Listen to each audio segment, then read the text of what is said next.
자, 저는 오늘 공관복음이라 일컫는 누가복음에 대해서 누가복음 통째로 먹기 그런 주제 하에서 오늘 말씀을 함께 나누도록 하겠습니다. 자, 누가복음은 크게 네 가지로 분류를 해봤습니다. 첫째는 표적으로 증거된 교훈과 예수, 그리고 두 번째로는 비유로 증거된 교훈과 예수, 세 번째로는 사건으로 증거된 교훈과 예수, 네 번째로는 말씀으로 증거된 교훈과 예수. 굳이 뒤에 예수 이것을 붙인 이유는 성경을 기록하게 하신 이유가 예수 그리스도가 하나님의 아들이심을 믿고 그를 힘입어 생명을 얻게 하려 함이라 라고 하신 그 말씀 그대로, 또 요한복음 5장 39절 말씀에 표현하신 그대로 너희가 성경에서 영생을 얻는 줄 생각하고 성경을 연구하거니와, 이 말씀이 누구를 증언하는 것이냐? 나를 증언하는 것이니라. 그렇게 말씀합니다. 결국 이 하나님의 말씀이라고 하는 이 성경 말씀이 누구 증언하는 것이냐? 말씀을 기록하여 예수를 증언하는 것이다. 그런 측면에서 이 복음서라고 하는 특별히 공관복음이라고 하는 그 분야 속에 있는 이 누가복음도 역시 예수를 증언하는 것입니다. 마태복음에서도 예수를 증언하고 마가복음에서도 예수 증언하시는 것입니다. 누가복음도 역시 예수 증언하시는 것이고요. 사실 요한복음도 마찬가지입니다. 요한복음도 예수 증언하시는 것입니다. 자, 그런 의미에서 그러면 표적으로 증거된 교훈과 예수, 우린 이 말씀을 보려고 할 때 우린 사도행전 2장에 있는 말씀 22절 말씀을 우리가 볼 수 있는데요. 하나님이 예수를 통하여 무엇을 하시느냐? 큰 권능과 기사와 표적을 베푸사 너희 가운데서 그를 증언하셨느니라. 그럽니다. 여기에 표적으로 증언하시는 그러한 하나님, 또 표적으로 증거하시는 예수 그리스도에 대해서 나타나는 것을 보면 표적으로 증거된 교훈과 예수라고 하는 이것은 결코 잘못된 것이 아니다 하는 겁니다. 자, 우리는 표적은 뭐니 해도 예수님을 증거하는 수단입니다.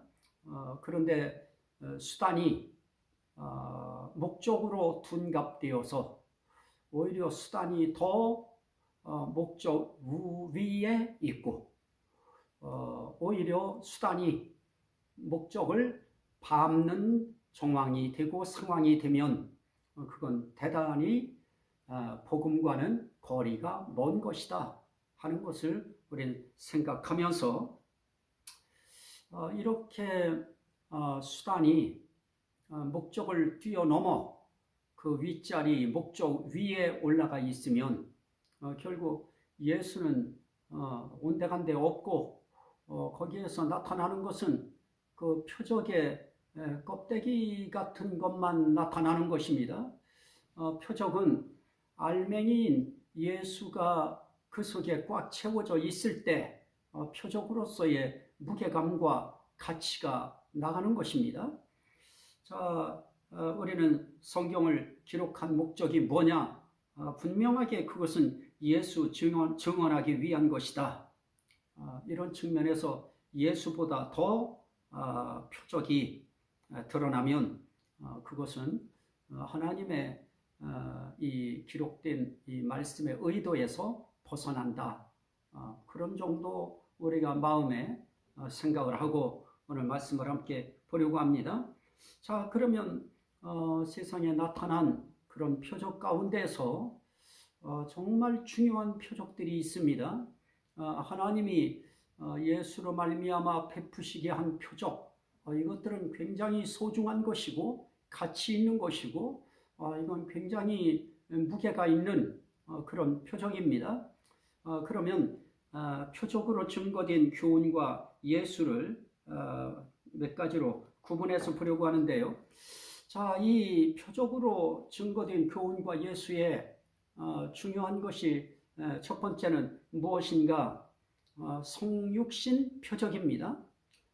동정녀 마리아를 통하여 하나님이 이 땅으로 오셔서 인간이 되시는 것, 동정녀 마리아를 통하여 하나님이 인간으로 오시는 것, 이 표적보다 더 큰 표적은 이 세상 그 어디에서도 찾아볼 수가 없는 겁니다. 그래서 세상에 나타난 표적 중 최고의 표적이 이 성육신 표적이다 하는 것입니다. 자, 그래서 이 성육신 표적에 대해서 관계되어진 그런 내용들이 몇 가지 있습니다. 그 첫 번째는 하나님 앞에 서 있는 가브리엘 천사가 사가랴에게 나타났던 그런 사건이 있습니다. 자, 누가복음 1장 19절 말씀에 보시면 1장 19절 말씀에 이제 천사가 사가랴에게 찾아옵니다. 그랬을 때 천사에게 말합니다. 내가 이것을 어떻게 알리요? 내가 늙고 아내도 나이가 많으니이다. 그때 천사가 대답하여 이르되 나는 하나님 앞에 서 있는 가브리엘이라 하면서 중요하죠. 나는 하나님 앞에 서 있는 가브리엘이라 이렇게 말씀하시면서 그가 이런 말을 합니다. 이 좋은 소식을 전하여 네게 말하라고 보내심을 받았노라. 이게 중요한데요. 이 사가랴 인생길에 놀라운 표적을 접하게 되어집니다. 사가랴는 제사장으로서 인간입니다. 육체를 가진 사람입니다. 거기에 비하면 천사는 영물인 것입니다. 영물이 인간에게 나타났다. 이건 엄청난 그러한 표적입니다. 그것도 좋은 소식을 전하라고 보냄받은 그런 천사였습니다. 자, 그 좋은 소식이 무엇이었을까요? 13절 말씀에 보면 천사가 그에게 이르되 사가랴여 무서워하지 말라. 너의 간구함이 들린지라. 네 아내 엘리사벳이 네게 아들을 낳아주리니 그 이름을 요한이라 하라. 그러면서 말합니다. 그가 16절에 이스라엘 자손을 주 곧 그들의 하나님께로 많이 돌아오게 하겠습니다. 그럽니다. 그러면서 뭐라고 말씀하느냐? 17절에는 그가 엘리야의 심령과 능력으로 주 앞에 먼저 와서 아버지의 마음을 자식에게 거스르는 자를 의인의 슬기에 돌아오게 하고 주를 위하여 세운 백성을 준비하리라. 그럽니다. 자, 주를 위하여 세운 백성을 준비하도록 소식을 전해줍니다. 그런 사명을 가진 아들이 네게서 태어나게 될 것이다. 네 부인 엘리사벳에게서 태어나게 될 것이다. 그러면서 하나님 앞에 서 있는 가브리엘이라고 하는 천사가 좋은 소식을 전하라고 해서 왔다. 이렇게 이야기합니다. 자, 여기에서 우리가 볼 수 있는 것이 무엇입니까? 지금 사가랴가 인생길에 놀라운 표적을 접하게 되는데요. 눈으로 볼 수 없는 영계에 실존하는 그러한 영체가 육을 가지고 있는 사람 눈앞에 나타난다 하는 것이죠. 참 이건 놀라운 표적입니다. 영체가 육체 앞에 모습을 드러내는 표적. 이것은 하나님의 역사가 아니면 일어날 수 없는 그런 표적입니다. 그런데 이런 표적을 통하여 교훈하시는데 그 교훈의 내용은 그가 어떤 자가 될 것인가, 많은 사람도 그의 태어남을 기뻐하면서 어떠할 것인가, 이스라엘 자손을 그들의 하나님께로 많이 돌아오게 할 것이며 또 주를 위하여 세운 백성을 준비하리라. 그렇게 이야기합니다. 주를 위하여 세운 백성을 준비하기 위하여 세례 요한을 태어나게 할 것이라. 이런 좋은 소식을 가지고 하나님 앞에 서 있는 가브리엘 천사가 내려온 것입니다. 이것이 표적인 것입니다. 무엇을 위한 표적입니까? 하나님이 육신이 되고 말씀이 육신이 되시는 이 성육신 사건을 증언하기 위하여 하나님께서는 세례 요한이 먼저 태어나야 될 것을 지금 사가랴를 통하여 말씀하시는 표적입니다. 자, 또 하나의 표적이 있습니다. 그것은 세례 요한의 이제 부모에게 나타나는 표적인데요. 누가복음 1장 5절에 세례 요한의 이제 부모에게 나타나요. 또 요셉과 마리아에게도 나타납니다. 그 부분도 우리가 볼까요? 자, 6째 달에 천사 가브리엘이 하나님의 보내심을 받아 갈릴리 나사렛이란 동네에 가서 다윗의 자손 요셉이라 하는 사람과 약혼한 처녀에게 이르니 그 처녀의 이름은 마리아라. 그러면서 뭐라고 합니까? 은혜를 받은 자여 평안할지어다. 주께서 너와 함께 하시도다. 그러니까 천사가 말합니다. 무서워하는 것입니다. 놀라는 것입니다. 그런 말을 듣고 놀래요. 주께서 너와 함께 하시도다. 놀래. 자빠질 일이죠. 그때 천사가 말합니다. 마리아여 무서워하지 말라. 네가 하나님께 은혜를 입었느니라. 보라, 네가 잉태하여 아들을 낳으리니 그 이름을 예수라 하라. 그가 큰 자가 되고 지극히 높으신 이의 아들이라 일컬어질 것이요 주 하나님께서 그 조상 다윗의 왕위를 그에게 주시리니 영원히 야곱의 집을 왕으로 다스릴 것이며 그 나라가 무궁하리라. 이렇게 교훈과 더불어서 결국 누구 증언합니까? 성육신 하시는 구주 예수가 잉태하여 이 세상에 태어나실 것을 말씀하고 있습니다. 그렇게 잉태하여 아들을 낳게 될 터인데 그 이름을 예수라 하라. 결국 이 표적을 통하여 교훈하시고 결국 예수를 증언하시는 그런 내용인 것입니다. 또 우리가 볼 수 있는 말씀이 있습니다. 그에게만 말씀하신 것이 아니죠. 이제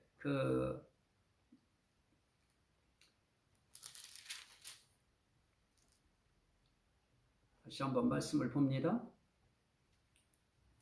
그때에 또 하나 표적이 나타나는데요. 누가복음 2장 8절 이하의 말씀입니다. 누가복음 8장. 자, 지금 누가복음 2장 8절 이하인데요. 목자들이 밤에 밖에서 양떼를 지키고 있을 때 주의 사자가 곁에 서요. 그리고 주의 영광이 그들을 두루 비춥니다.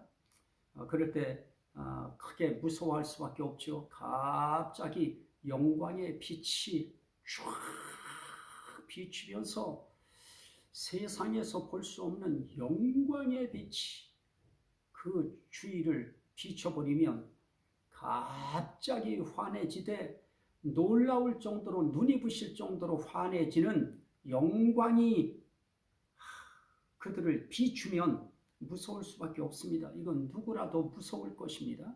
그때 무서워하지 말라. 보라, 내가 온 백성에게 미칠 큰 기쁨의 좋은 소식을 너희에게 전하노라 그럽니다.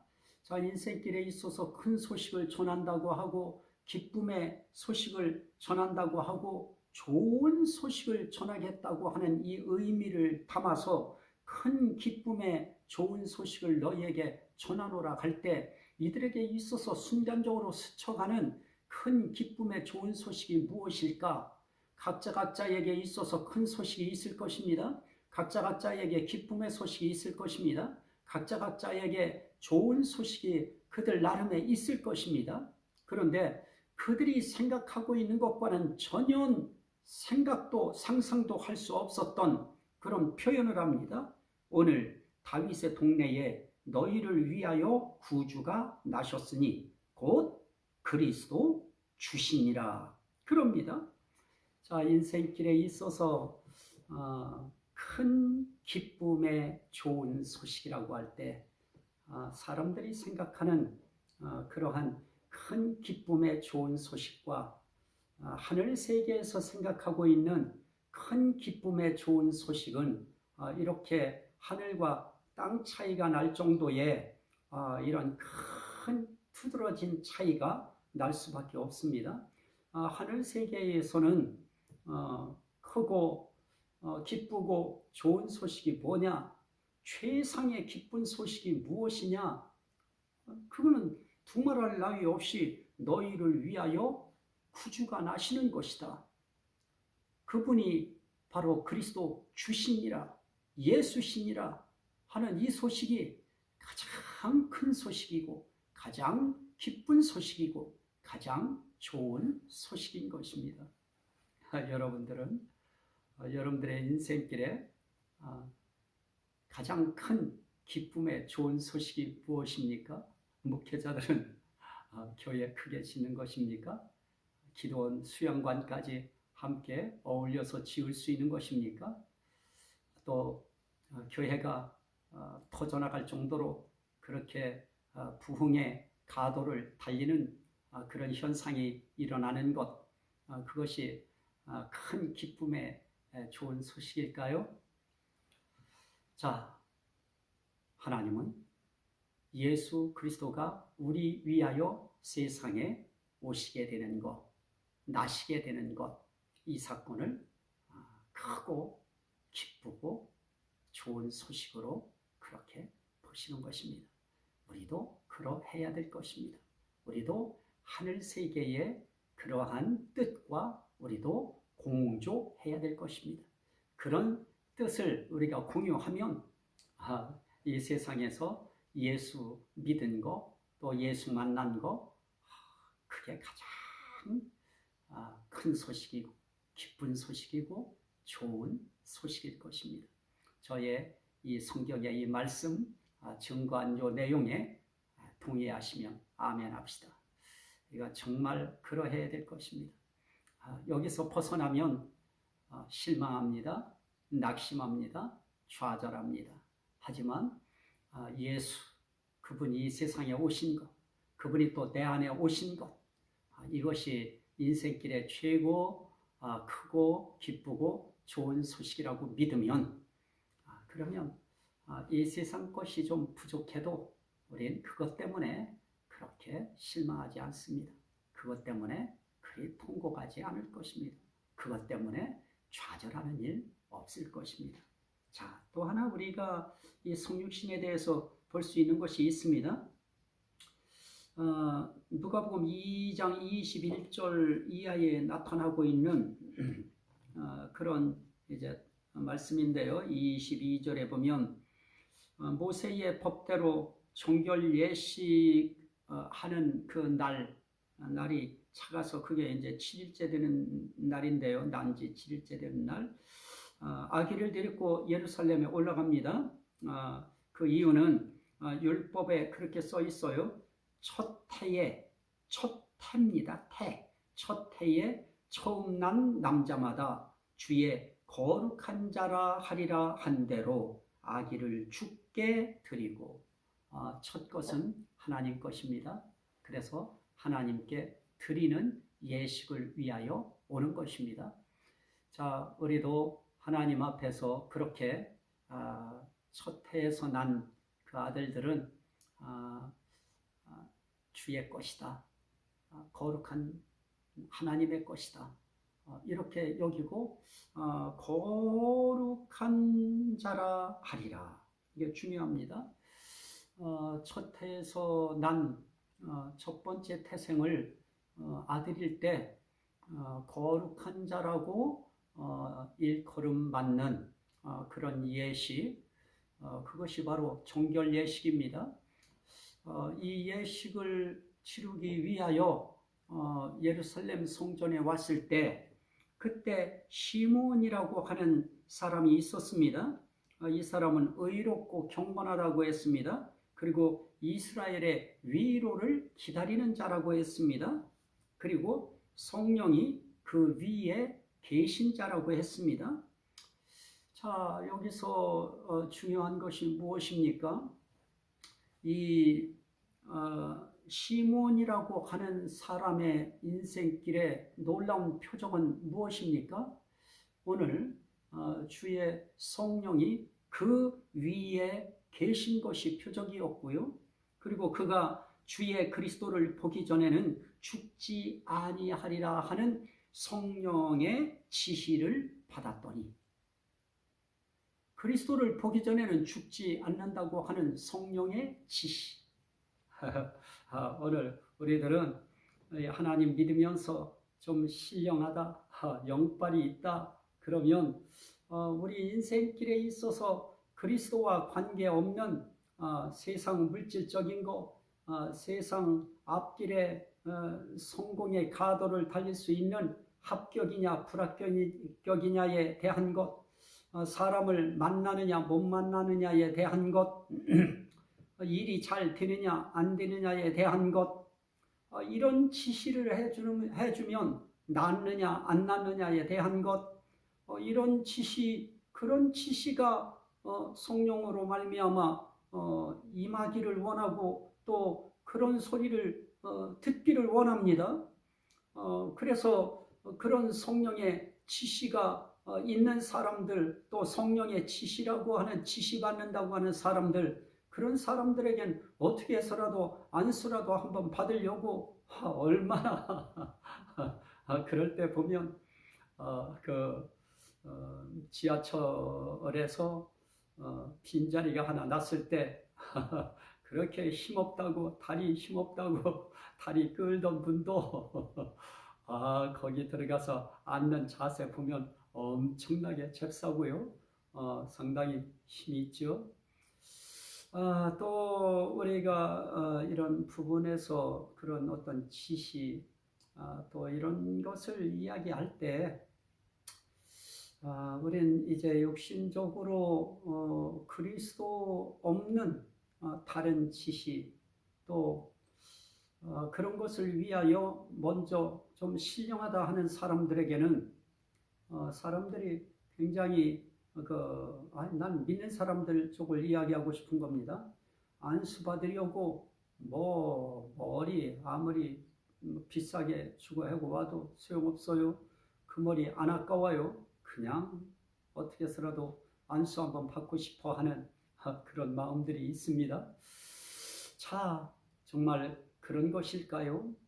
정말 성령의 지시가 그런 지시가 표적일까요? 정말 성령의 지시는 오늘 시몬이 받은 지시가 가장 고상한 지시입니다. 그리스도를 보기 전에는 네가 죽지 아니할 것이다. 이건 인생길에 그와 같은 지시, 이건 행복한 지시입니다. 이거야말로 신성한 지시고요, 거룩한 지시인 것입니다. 그러면 성령이 그 위에 계신 것이 표적이고요, 또 성령의 지시를 받는 것이 표적입니다. 그러면서 또 뭐라고 말합니까?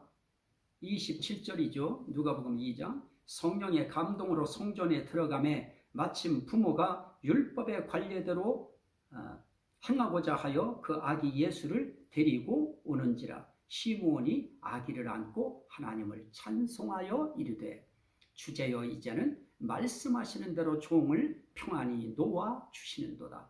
내 눈이 주의 구원을 보았사오니 이는 만민 앞에 예비하신 것이요 이방을 비추는 빛이요 주의 백성 이스라엘의 영광이니이다. 그럽니다. 자, 여기서 우리는 이 내용 세세하게 제가 시간상 다 설명 못합니다. 여기서 큰 골자만 우선 말씀드리려고 합니다. 그리고 그런 부분들은 언젠가 혹시 말씀을 나눌 수 있는 기회가 된다고 하면 전부 다 짚어서 해드릴 수 있는데요. 자, 여기서 우리가 이 성육신에 관한 또 하나의 표적은 시므온에게 보여준 또 경험한 표적인데요. 그 표적은 무엇입니까? 성령이 그의 위에 계시다고 하는 것이 표적이면서 성령의 지시를 받은 것이 표적이고요. 그리고 성령의 감동을 통하여 성전에 들어간 것이 표적입니다. 여러분들도 성전에 들어갈 때 어느 순간인가 성전 한 번이라도 교회에 나갈 때 예배드리러 나갈 때 성령의 정말 감동을 받아서 교회 문을 열고 들어왔을 때 그리스도를 참 안듯이 예수를 품에 안듯이 정말 말씀하신 그대로 예수가 그 안에 성전 안에 다 아기로 오신 것을 접하는 그런 것처럼 우리도 성령의 지시받아서 교회당 예배당 문을 척 열고 들어와서 앉았을 때 예수 그리스도가 내 가슴 속에 포근하게 앉혀지는 말씀의 은혜가 우리들에게 임한다고 하면 이야말로 놀라운 성령의 감동받는 표적이 될 것입니다. 그리고 성전에 들어가도 성령의 감동을 받아 들어가요. 저와 여러분들의 인생길에 이렇게 정말 교회를 가도 성령의 감동받아 성전에 들어가고 성령의 감동을 받아서 우리가 가야 하고 우리가 해야 할 어떤 일터에 들어가고 성령의 감동으로 우리가 직장에 들어가고 성령의 감동으로 우리의 사업장에 들어가고 성령의 감동으로 주어진 일터의 밭에 들어가고 거기서 예수 그리스도가 심령의 가슴에 안기워지는 이런 은혜의 체험들이 주어진다고 하면 이것처럼 아름다운 그런 거룩한 표적이 또 어디 있겠습니까? 그 은혜가 여러분들에게 함께 하시기를 주의 이름으로 축원합니다. 자, 그리고 또 하나의 표적이 있는데 시간상 넘어가고요. 자, 우리는 이런 표적들을 따지면은 한도 없이 많이 발췌할 수 있겠습니다. 자, 첫째는 표적 가운데 중요한 표적은 예수 그리스도께서 성육신하는 표적입니다. 그와 연계된 표적들을 지금 다 보는 것입니다. 예수가 하나님이 인간 되시는 그런 표적의 현장에 나타나는 그 사실 자체가 표적입니다. 자, 두 번째 표적은 귀신을 쫓아내는 표적입니다. 이것은 가버나움 동네에 있는 회당에서 예수님이 귀신을 쫓아낸 표적입니다. 누가복음 4장 31절로 37절 또 40절로 41절 또 두 번째는 거라사인 땅에서 예수님의 행하신 표적입니다. 누가복음 8장 26절에서 39절 거라사인 땅에 들어갈 때 거기에 쇠고랑 찬 이런 자들이 있지요. 또 변화산에서 내려와서 만난 경련 일으키는 자에게 예수님이 행하신 표적 누구도 기도하는 자 외에는 이런 유가 나갈 수 없느니라 기도 외에는 이런 유가 나갈 수 없느니라 하면서 그때 이 경련 일으키는 그 아들에 대해서 그 귀신을 쫓아내시는 그런 예수님의 모습이 나타납니다. 귀신 쫓아내는 표적이죠.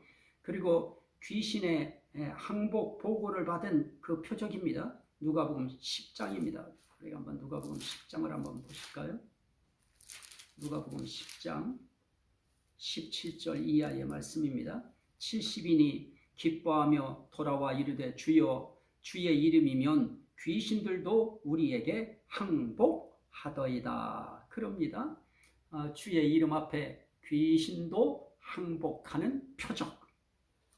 또 우리가 볼 수 있는 표적은 무엇입니까? 누가복음 13장 10절 이하에 있는 그 표적인데요.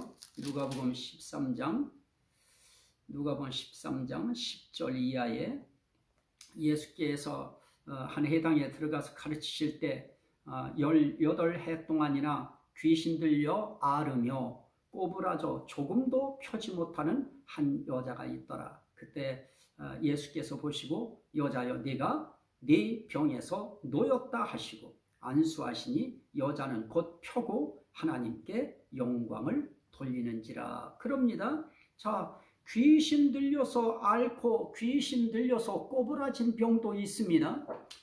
사람들이 어느 날 느닷없이 갑자기 그냥 귀신 들려서 앓고 있는데 병원에 아무리 가봐도 그런 사람들은 병명이 나오지 않습니다.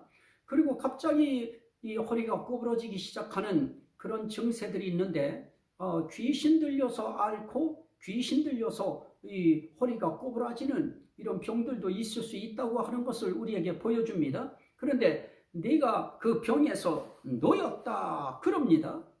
그 순간에 그 병에서 놓였다고 할 때 여자가 곧 펴고 하나님께 영광을 돌리는지라 그럽니다. 오늘 여기서 귀신이 나간 것이죠. 그래서 이 허리를 곧 펴고 하나님께 영광 돌리는 역사가 나타난 것입니다. 또 죽은 자를 살리신 그 여리고 맹인을 치료하시는 표적이 누가복음 18장 35절 이하에 있고요. 그리고 손 마른 자를 회복시키시는 표적이 그건 이제 뒷부분이군요. 자, 첫째는 그 성육신 표적입니다. 두 번째는 귀신을 쫓아내는 표적입니다. 세 번째는 질병을 치료하는 표적입니다. 질병 치료하는 표적은 중풍병자를 치료하는 표적입니다. 누가복음 5장 17절 이하고요. 또 손 마른 자를 회복시키시는 표적입니다. 누가복음 6장 6절 이하고요. 또 혈루증을 치료하시는 표적입니다. 누가복음 8장 43절 이하에 있습니다. 그리고 여리고 맹인을 치료하시는 표적이 나타납니다. 누가복음 18장 35절 이하입니다. 그 다음에 말고의 귀를 붙이시는 표적입니다. 누가복음 22장 49절 이하입니다. 이렇게 질병을 치료하는 표적이 있습니다. 또 하나의 표적은 죽은 자를 살리시는 표적입니다. 이 죽은 자를 살리시는 표적은 나인성 과부의 죽은 아들을 살리신 표적이고요. 누가복음 7장 11절로 17절이고요. 변화산에서 용모가 변화되는 표적입니다. 누가복음 9장 28절에서 36절이죠.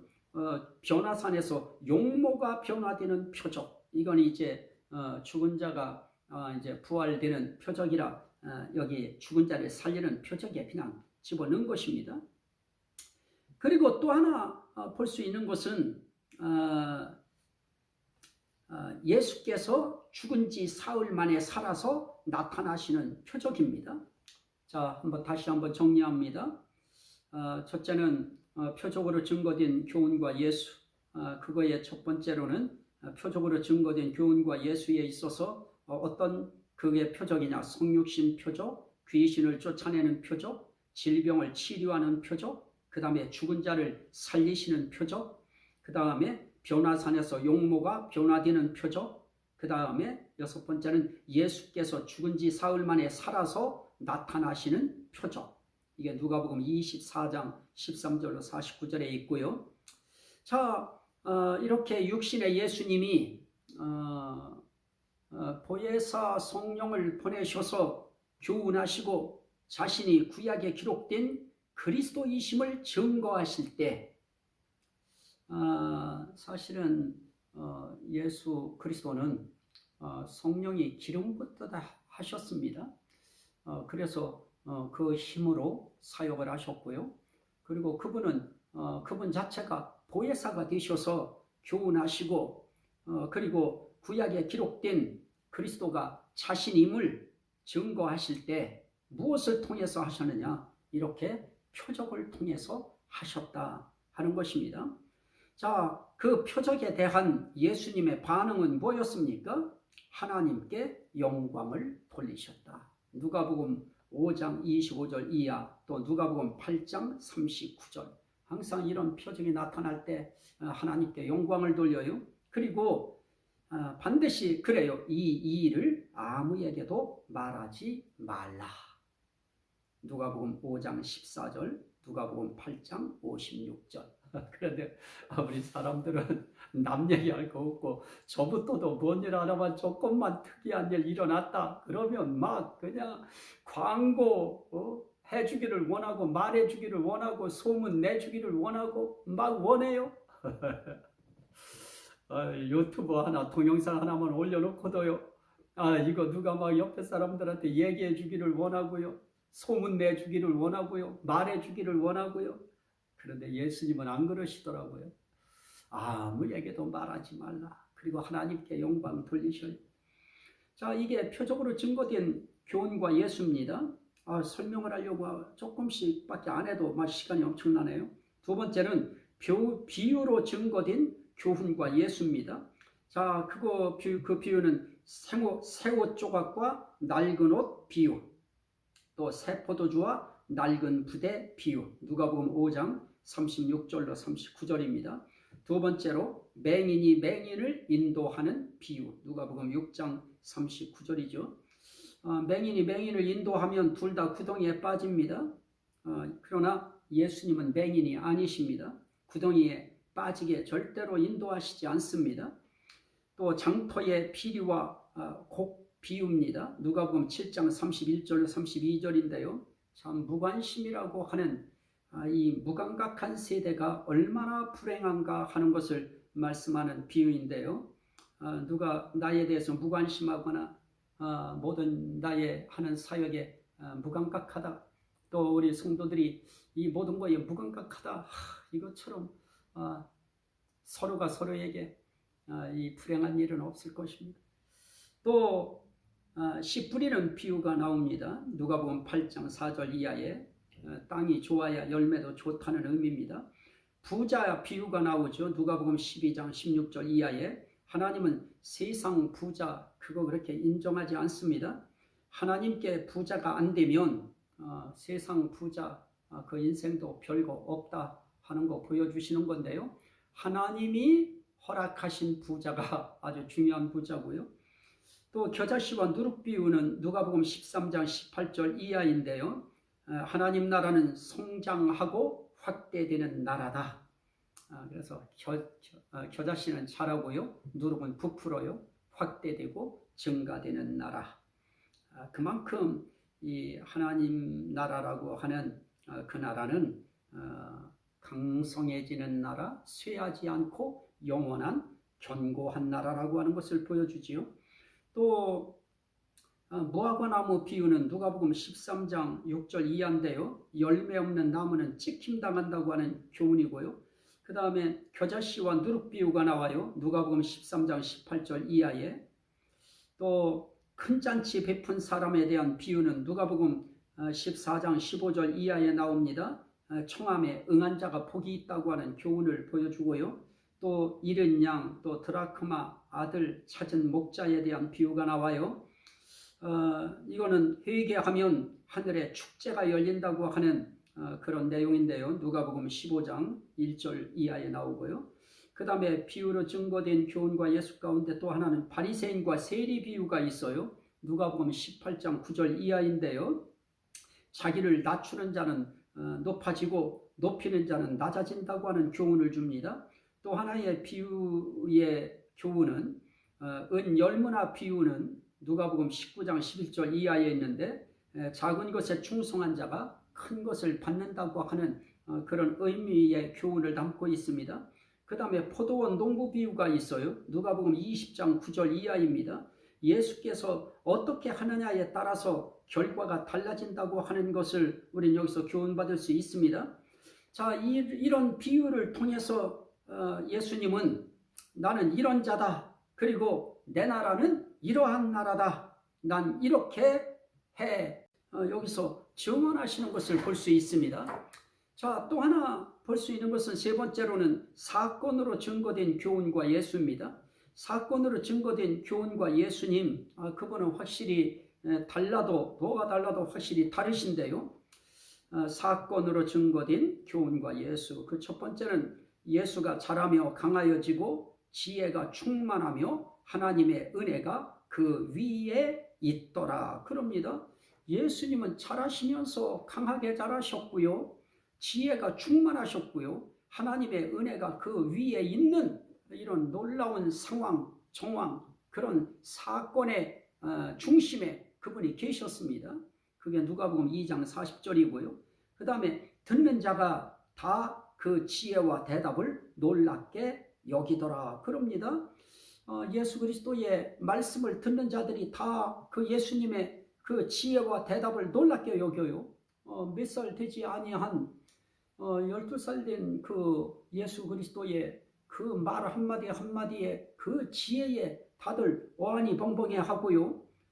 예수님이 대답할 때 보면 그 대답이 얼마나 재치가 있고 얼마나 명석한지요. 다들 놀라는 이게 바로 사건으로 증거되는 교훈과 예수입니다. 또 예수는 키와 지혜가 자라가며 하나님과 사람에게 사랑스러워 가시더라. 누가복음 2장 52절 말씀인데요. 사람들은 어릴 때는 사랑스러워요. 이뻐요.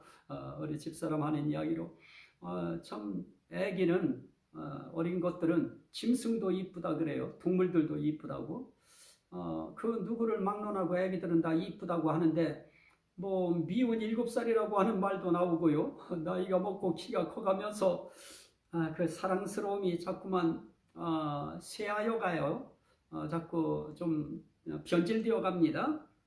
그러나 예수님은 달랐어요. 키와 지혜가 자라가며 하나님과 사람에게 사랑스러워가는 그런 정황, 상황, 그런 사건의 중심에 예수님이 계셨습니다.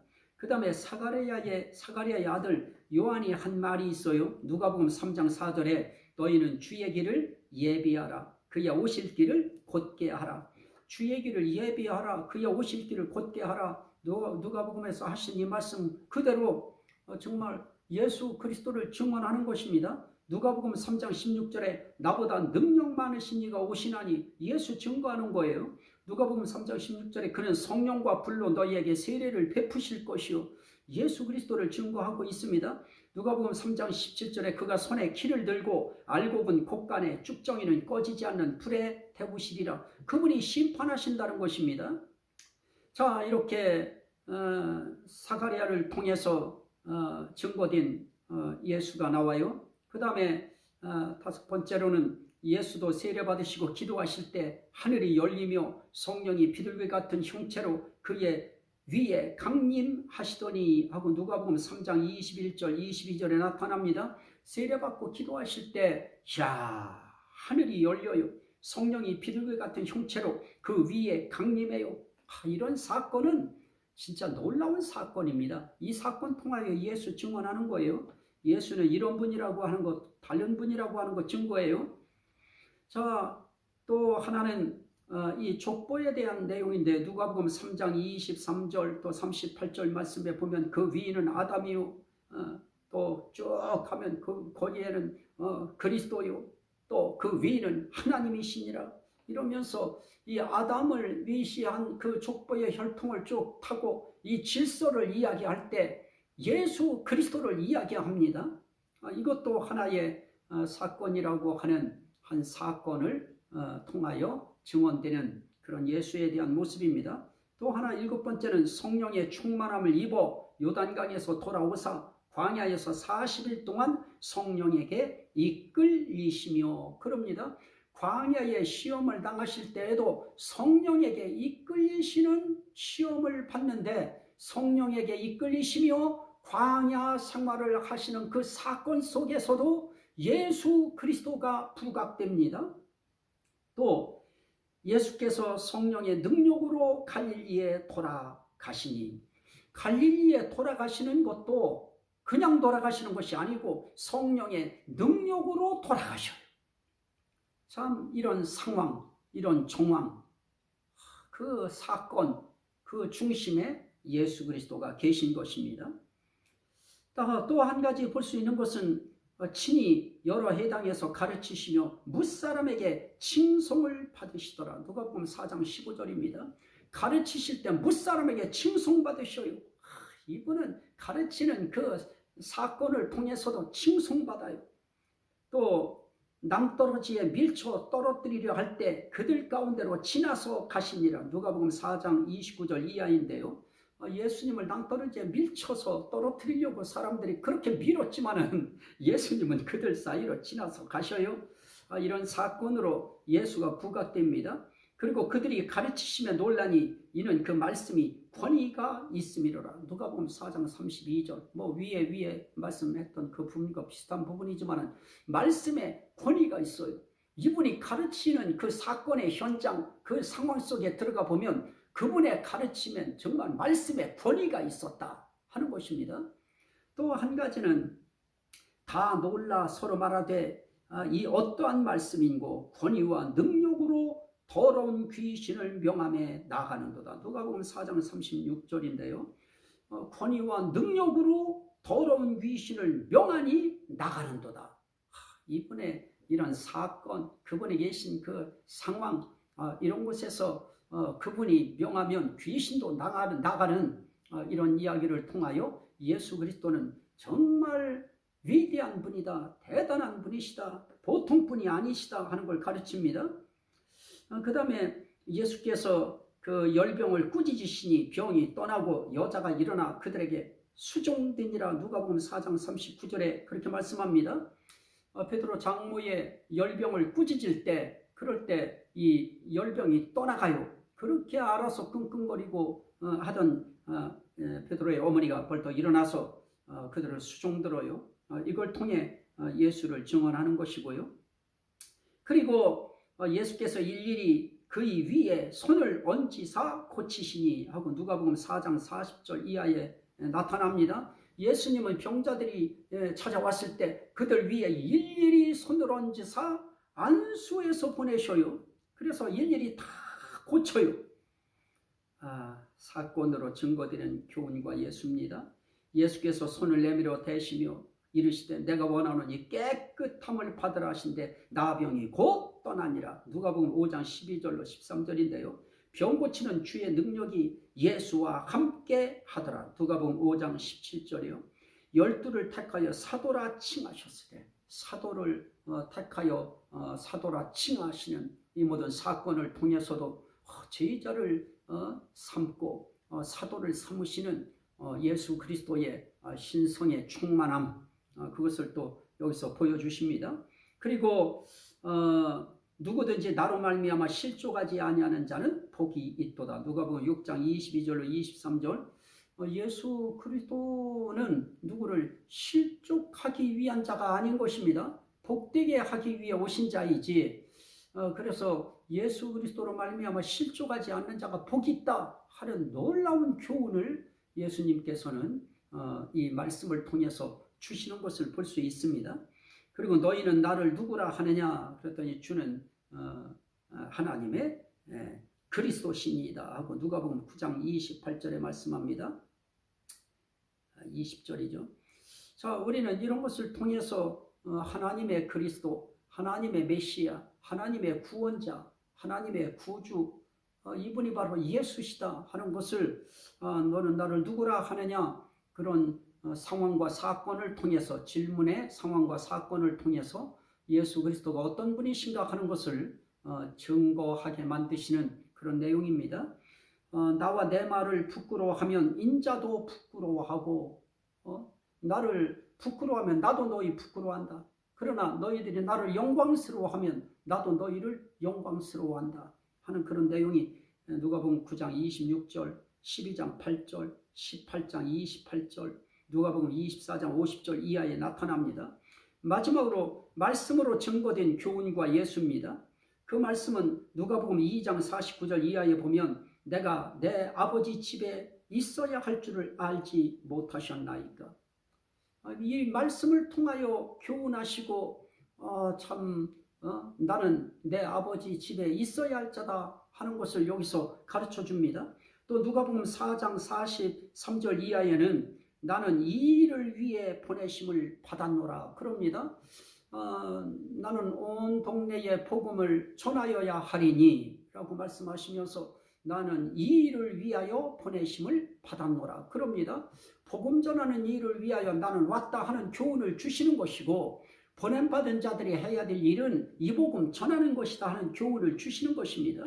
그 다음에 누가복음 5장 20절 24절 또 7장 47절 이하에 보면 내가 땅에서 죄 사하는 권세가 있는 줄을 알게 하리라 그러면서 또 누가복음 5장 32절인데요. 땅에서 죄 사하는 권세가 있는 분이 바로 예수 그리스도 나다 하는 것을 지금 교훈하시는 것입니다.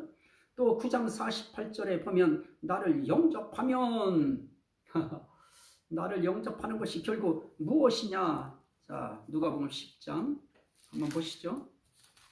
누가복음 10장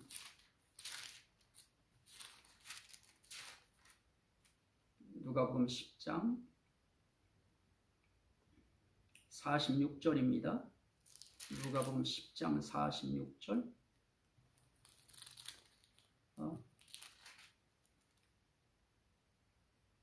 누가복음 9장 48절인데 잘못 봤습니다. 누가복음 9장 48절 그들에게 이르되 누구든지 내 이름으로 이런 어린아이를 영접하면 곧 나를 영접하며 누구든지 나를 영접하면 곧 나를 보내신 이를 영접함이라 그럽니다. 자, 여기서 어린아이 하나를 영접하는 것이 나를 영접하는 것이고, 나를 영접하는 것이 곧 나를 보내신 아버지를 영접하는 것이라 하는 그런 교훈을 지금 주고 있습니다. 누가복음 10장 19절에서는 원수의 모든 능력을 제어할 권능을 주셨으니, 원수의 모든 능력을 제어할 권능 주시는 이런 말씀으로 그런 교훈을 하시는 그런 내용이 나타나고요. 누가복음 10장 22절에 내 아버지께서 내게 모든 것을 주셨으니, 말씀을 통하여 내 아버지께서 내게 모든 것 주셨다 하는 것 지금 교훈하시는 것입니다. 그리고 누가복음 11장 32절에는 요나보다 더 큰 이가 여기 있느니라. 요나보다 더 큰 이가 바로 나다. 여기 있는 내가 바로 요나보다 더 크니다. 이건 세상 사람들이 깜짝 놀랄 일이죠. 오늘 이 시대도 이 얘기 들으면 세상 사람들이 놀래 자빠졌을 그런 이야기일 것입니다. 또 누가복음 19장 10절에 보면 인자가 온 것은 잃어버린 자를 찾아 구원하려 함이니라. 나 이 세상에 온 것 잃어버린 자 찾아서 구원하기 위해서 왔다 하는 것을 말씀으로 교훈하시는 것입니다. 그리고 다윗이 그리스도를 주라 칭하였으니 어찌 그의 자손이 되겠느냐. 그리스도를 너희가 다윗의 자손이라고 이야기하는데 다윗이 그리스도를 뭐라고 불렀느냐? 주여라고 부르지 않았느냐? 그렇다고 하면 내가 어떻게 그의 자손이 되겠느냐? 이걸 역설하는 아주 놀라운 교훈을 말씀으로 하시는 것을 볼 수 있지요. 그리고 누가복음 21장 27절에 보면 인자가 구름을 타고 능력과 큰 영광으로 오는 것을 보리라. 나는 구름 타고 반드시 오는 날이 있다. 그것을 지금 말씀으로 교훈하시는 것입니다. 그리고 누가복음 22장 28절 이하에 내 아버지께서 나라를 내게 맡기신 것 같이 나도 너희에게 맡겨 그럽니다. 내 아버지께서 나라를 내게 맡기신 것처럼 나도 너희에게 내 나라를 맡길 것이다 하는 것을 교훈하시는 것입니다. 또 누가복음 22장 69절에는 이제부터는 인자가 하나님의 권능의 우편에 앉아 있으리라 그럽니다. 예수 그리스도께서 죽으시고 부활하시고 승천하시면 이제 앞으로 하나님 우편에 내가 앉을 것이다. 이렇게 세상에서 내가 멸시당하고 조롱당하고 핍박당하고 죽임당하지만은 그러나 나는 결코 저 땅속에 박혀 있어 썩어질 존재가 아니다. 나는 승천하여 하나님 우편에 앉아 있을 것이다. 그거 교훈하시는 것입니다. 누가복음 22장 70절에 네가 하나님의 아들이냐? 라고 했을 때 너희들이 내가 그라고 말하고 있느니라.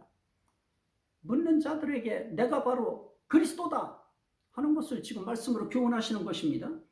누가복음 23장 3절에는 네가 유대인이냐고, 유대인의 왕이냐라고 총독이 말할 때 네 말이 옳도다 그렇게 말씀합니다. 자, 이렇게 예수 그리스도가 유대인의 왕이시라고 하는 사실을 말씀을 통하여 교훈하시는 것입니다. 또 증언하시는 것입니다. 누가복음 23장 43절에는 오늘 네가 나와 함께 낙원에 있으리라.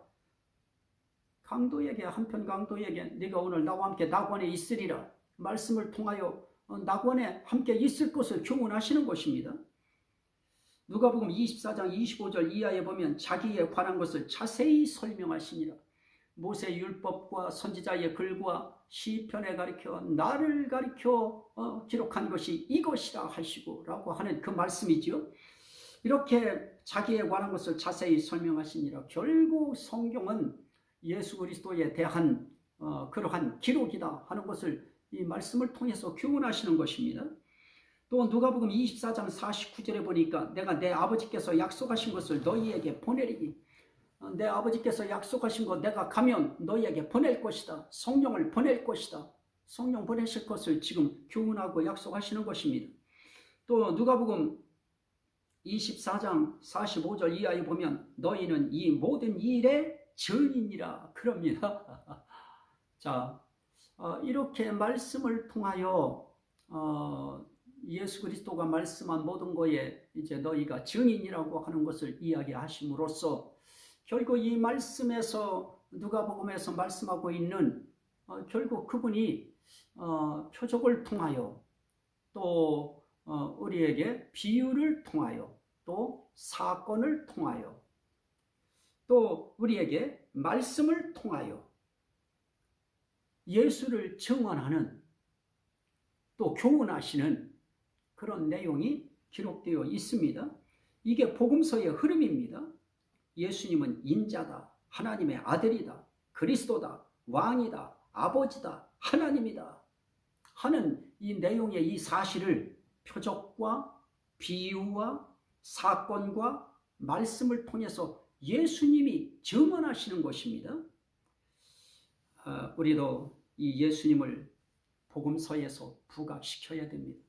누가복음을 강해하든 설교하든 여기서 부각시키고 증거해야 될 분은 예수 그리스도이십니다.